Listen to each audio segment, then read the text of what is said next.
السلام علیکم ورحمۃ اللہ وبرکاتہ۔ فرحت ہاشمی بول رہی ہوں، کیسے ہیں آپ لوگ؟ عام طور پر ہم سب کا یہ مشاہدہ ہے کہ ہر شخص کسی نہ کسی غم، دکھ یا مسئلے کا شکار رہتا ہے۔ ان مسائل کا حل کیا ہے؟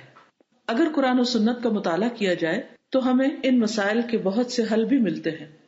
مثال کے طور پر نبی صلی اللہ علیہ وسلم نے رات کے وقت آنکھ کھلنے پر ایک دعا سکھائی اور ساتھ ہی یہ فرمایا کہ جو شخص اس دعا کو پڑھے اور اس کے بعد دعا کرے یا اپنے لیے بخشش مانگے تو اس کی دعا قبول ہوگی۔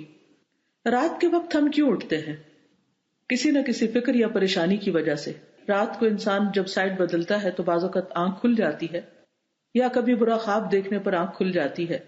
اس وقت اگر یہ دعا پڑھ لیں تو انشاءاللہ غموں اور دکھوں کا مداوع ہو سکتا ہے، کیونکہ وہ قبولیت کا وقت ہوتا ہے۔ یہ دعا آپ میں سے بہت سے لوگوں کو آتی بھی ہوگی، صرف ضرورت اس بات کی ہے کہ اس کو پڑھنے کی عادت ڈال لی جائے۔ دعا ہے، لا الہ الا اللہ وحدہ لا شریک لہ، لہ الملک ولہ الحمد وہو علی کل شیء قدیر، الحمد للہ وسبحان اللہ ولا الہ الا اللہ واللہ اکبر ولا حول ولا قوۃ الا باللہ۔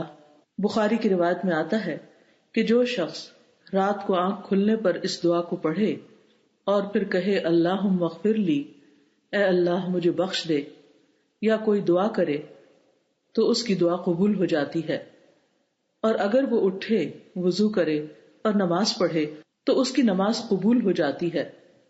ہم میں سے کوئی ایسا نہیں کہ جس کی رات کے وقت آنکھ نہ کھلتی ہو، جس کو دعا کی قبولیت کا شوق نہ ہو، جو کسی مسئلے کا شکار نہ ہو۔ اس لیے رات کی ان گھڑیوں کو غنیمت جانیں، اس دعا کو پڑھنا نہ بھولیں۔ اللہ تعالیٰ آپ سب کا حامی و ناصر ہو۔ السلام علیکم ورحمۃ اللہ وبرکاتہ۔